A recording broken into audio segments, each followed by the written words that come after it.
We all know that the aggregate functions like count, sum, they ignore the null values while calculating the matrices. In this small test, we'll check whether this is true or not. So I have a dummy table where I have input 5 sample records in it, and you can see that the column termination date has null value for 3 of its rows, while the employee ID and other columns have values for all the 5 rows. In this small test, we'll do a count star. Let me name it as count star. We'll also do count of employee ID, count of them, and last but not the least, we'll do count of termination date. So my output should be count star should give 5 rows, because independent of whether the value is null or not, it will count all the rows. Count employee ID will also give 5 rows, because in this case all the rows have value for column employee ID. Now when it comes to count of termination date, the output should be 2 rows only, because there are 3 rows where the value is null.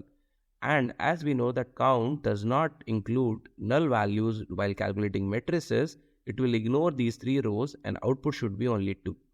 So let's run this query and see the output. So in the output you can see count star gave the 5 records, count employee ID also gave the 5 records, whereas count of termination date gave only 2 records, because only 2 records have some value.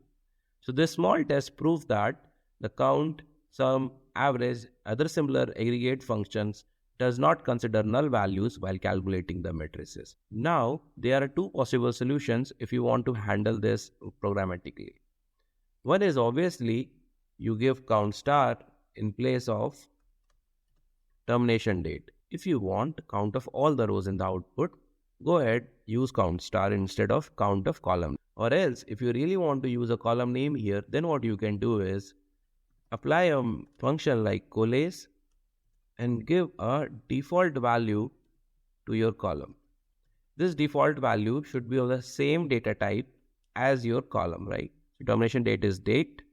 You can see here, so I've given a sample date value here. It's string and it will implicitly convert. I can cast it as date as well. Now let's run the query and see if the output changes. So now you see, right? I'm getting all the 5 records as output even when I'm using a column. So this small test proves that the aggregate function does not consider the null values while calculating matrices.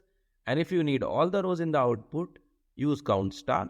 Or if you want to use count of column name and you fear that you can get null values in that column, but still you want to get those rows in the output, in that case, use method like coalesce to give a default value to the column and then apply count on top of it.